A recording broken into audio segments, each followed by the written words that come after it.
Առավոտվանից ներկայացրեցի, որ խախտումները մի քանի տեխնիկական ու բովանդակային բնույթի են դասակարգում, տեխնիկականները ներկայացրեցի, որ օրինակ սկսած տարածքից տվյալ ընտրատեղամասային տեղամասի չի համապատասխանում քանակին, հա, այն ընտրողների ու լրացուցիչ նեղվածություն է ստեղծում, ասեմ ավելին, մենք գիշերվանից ենք սկսել մոնիթորինգ անել, բոլոր քաջատեղյակ, որ կենտրոնական ընտրական հանձնաժողովը ուղիղ հեռարձակում է ապահովում ընտրատեղամասերից, ուղիղ այո, բոլոր ասեմ ավելին, բայց գիշերը մենք արձանագրել ենք, որ մեկ ընտրատեղամասի ուղիղ հեռարձակումը անջատված է եղել, բնականաբար դրա վերաբերյալ արձանագրումը կազմված, ասեմ ավելին, եղել են տեղամասային կենտրոններ, որտեղ քվյախցերի հետևի հատվածները հասանելիություն են ապահովել խախտելու ընտրական իրավունքի գաղտնիությունը, այսինքն հետևը արկա եղել աստիճաններ, չկնքված, չկապարակկված դուռ է եղել, որը բացելու արդյունքում հնարավորություն է եղել, մենք գիշերը ահազանգել ենք, օրինակ եղել է քվյախցի կողքը ցայտաղբյուր, այսինքն երբ այլ քաղաքացի մոտենար փորձեր օգտվել ջրից, կտեսներ մյուս քաղաքացու ընտրական իրավունքի իրացումը։ Դպրոցի մեջ մշակութային կենտրոններ մեջը ցայտաղբյուր կար, բայց մեր ահազանգից հետո փակել ենք։ Տեսեք, դա կոմունիկացիաներն են ապավել, որ ջրից ասի չզրկվել։ Չէ, ի սկզբանե եղել է նորություն նոր տեղադրված կոմունիկացիոն համակարգ չի եղել, ի սկզբանե այդտեղ արկա եղել, բայց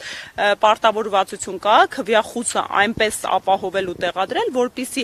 որևէ կերպով մարդու ընտրական իրավունքի գաղտնիությունը չխախտվի։ Իսկ այս պարագաներում բոլոր իմ կողմից մատնանշված հստակ արձանագրումներով տրված է։ Շարունակենք բովանդակային խախտումներից ունեցել ենք արձանագրված էլի ընտրական իրավունքի գաղտնիության խախտման 2 դեպք, երբ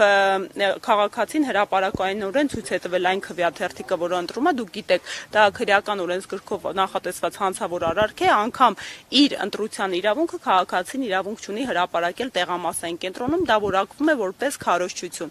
Ունեցել ենք եւս մեկ դեպք, որը ցույց չի տվել, բայց հրապարակել է, թե որ քաղաքական ուժին է ցանկանում իր քվեն տա, ունեցել ենք իրավիճակ, որ քաղաքացին քվյաթերթիկները վերցնելուց հետո հրապարակային դրանք պատռել է, հեռացել է, հետո վերադարձել է տեղամասային կենտրոն, կրկին ցանկություն է հայտնել այնուամենայնիվ իր ընտրական իրավունքը իրականացնել։ Ունեցել ենք դեպքեր, երբ ընտրությունների մասնակցող թեկնածուն նաև վստահված անձ է եղել, արձանագրում ենք կատարել ու հեռացվել։ Քաղաքացիական պայմանագրի ուժի անվանական ավականուն թեկնածուն նաև վստահված անձի բեյջ է ունեցել։ Այդ արձանագրվելը այս պահի դրությամբ հրապարակում ենք, արձանագրում ենք անում, այնուհետև ԿՀ-ն կարծում եմ մեր արձանագրումների հիման վրա ամփոփիչ արձագանք է տալու։ Բայց ինչ այս ինչ պետք է աներ ԿՀ-ն։ Քանի որ խնդիրը լուծվել է, տեսեք, դիտորդը արձանագրել է փաստը, մենք կենտրոնական ընտրական հանձնաժողովի հետ կապ չենք հաստատել, որովհետև տեղամասային հանձնաժողովի միջոցով խնդիրը լուծել ենք։ Մենք կապ ենք հաստատում, եթե տեղամասային ընտրական հանձնաժողովը չի համագործակցում ու հրաժարվում է լուծել։ Այս պահի իմ հարցը տգին Մելոյան այն մասին էր, թե մինչև այս ինչ պետք է աներ ԿՀ-ն։ Տեսեք, էտա խնդրահարույց, քանի որ իրենց մոտ է գեներացվում բեյջերը, կարծում եմ հնարավոր է տեխնիկական խոտանա, որովհետև պետքա նույնականացվեր անձը, հա, չէր կարող թեկնածուն չի կարող որևէ կերպով հանդես գալ որպես վստահված անձ։ Այս արձանագրեմ նաև մյուս դիտորդական մեր դիտորդների եւ ընդհանուր ձեր իրազեկվածության համար, թեկնածուները իրավունք չունեն գտնվելու տեղամասային ընտրական հանձնաժողովներում եւ տեղամասային կենտրոններում բացի հաշվարկի պահից։ Հաշվարկի ժամանակ յուրաքանչյուր տեղամասային կենտրոն կարող է թեկնածու մտնել եւ վերահսկել։ ԿՊԱ-ական պատգամ։ Հիմա է։ Հա, բարի։ Խախտումներից էի հարցում, ԿՊԱ-ական պատգամավորների ենք մենք տեսել, ծրագրերը ֆիքսել պաշտոնյաների, մարզպետ, չգիտեմ, նախարար, իրենք տեղամասերում երևացել են, առասարակ նման շարժ նկատել։ Ես մեր դիտորդների կողմից չի արձանագրվել, որ իշխող ուժի կամ որևէ այլ ուժի թեկնածուները մարդիկ, ովքեր իրավունք չունեն գտնվելու տեղամասային ընտրական հանձնաժողովում գտնվեն տեղամասում, բայց ունեցել ենք, որ ավականու անդամներ են մոտեցել, էլի կրկին արձանագրելուց հետո, չէ, տեղի, տեղամասային կենտրոն են մտել, արձանագրելուց հետո հեռացել են, արձանագրել են։ Իրենք իրավունք չունեն։ Իրանք եւս իհարկե տեղամասային ընտրական հանձնաժողովում, տեղամասային կենտրոնում իրավունք ունեն գտնվելու վստահված անձինք, դիտորդները, հանձնաժողովի անդամները եւ ընտրողները, մարդիկ, ով ընտրական իրավունք են իրացնում։ Հասկացա, որ դուք ընդհանուր առմամբ այն խախտումները, որոնց մասին ասացիք, եթե այլ բան եկան, խնդրեմ Հա, ես շարունակեմ էլի, եթե կարելի է։ Տեսեք, բավականին շատ արձանագրումներ են ունեցել, երբ մարդիկ գնում են տեղամասային կենտրոն եւ ասում են, որ ինձ օգնություն է անհրաժեշտ, իր հետ իրենց ուղղորդող բարեկամներ են լինում։ Այս իրավիճակներում մարդուն քվյախցին իրավունք ունի երկրորդ այլ անձ մոտենալ միայն բացառապես այն դեպքում, եթե տվյալ անձը խնդիր ունի ֆիզիկապես իրականացնելու իր ընտրական իրավունքը։ Օրինակ դեպքա ասում է, ես լավ լսողություն չեմ լսում ու խնդրում եմ, որ բարեկամը օգնի։ Այս իրավիճակում չի կարելի թույլ տալ, հանձնաժողովները պետք է արձանագրում անեն եւ մեր դիտորդների կողմից ֆիքսելու եւ պնդելու պարագայում այդ արձանագրումները արել են։ Մի դեպք է եղել, որ բարեկամին թույլ են տվել, հանձնաժողովը հետո կրկին մեր դիտորդի կողմից նկատառում ներկայացնելուց հետո այդ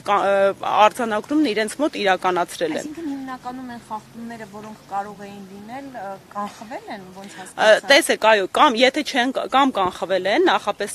նկատառում ներկայացնելուց հետո, կամ էլ դրանից հետո արձանագրությունը կազմված է։ Մենակ մի դեպք ունենք, երբ ընտրական տեղամասային ընտրական հանձնաժողովի նախագահ ցուցակների հետ կապված դեմ է հանդես եղել եւ չի թույլ տվել, որպեսզի դիտորդը իր արձանագրումը անի գրանցամատյանում։ Սա եւս խնդրահարույց է, որովհետեւ ինքը իրավունք չունի գնահատողական նրբերանգներ ներկայացնի, թե դիտորդը արդյոք այդ իրավիճակը խնդրահարույց համարում է, թե ոչ։ Իսկ դուք կարող եք Տիկին Մելոյան այդ ամեն ինչը հաշվի առնելով հիմա օրինակ ինչ որ գնահատական հնչեցնել այն խախտումները, որոնք որ արձանագրվել են, գուցե արձանագրվեն նաեւ ձեր դիտարկումները հաշվի առնելով կարող են օրինակ ազդել ինչ որ շրջական երկրի։ Այո, մի երկու խախտում էլ ասեմ, ընդհանուր ամփոփիչ խոսք ասեմ, տեսեք նաև խախտման արձանագրում է եղել, երբ